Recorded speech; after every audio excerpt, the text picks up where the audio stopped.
अस्सलामु अलैकुम वरहमतुल्लाहि वबरकातुहू। मुहतरम नाज़रीन व सामिईन, एक अहम हदीस आप हजरात के सामने बंदा लेकर के हाजिर हुआ है, जिसके रावी हजरत अबू हुरैरा रज़ियल्लाहु ताला अन्हु फरमाते हैं कि रसूलुल्लाह सल्लल्लाहु अलैहि वसल्लम ने इरशाद फरमाया कि जब तुम किसी से मोहब्बत करो तो मोहब्बत ज़रा सी हल्की करो।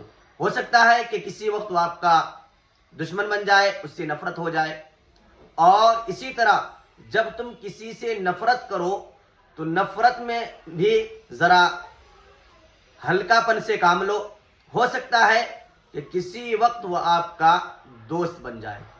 आज हम अपने मुआशरे पर ज़रा गौर करें तो पता चलता है कि लोग नफरत में भी हद दर्जा पार कर जाते हैं और मोहब्बत में भी हद से तजावुज़ कर जाते हैं।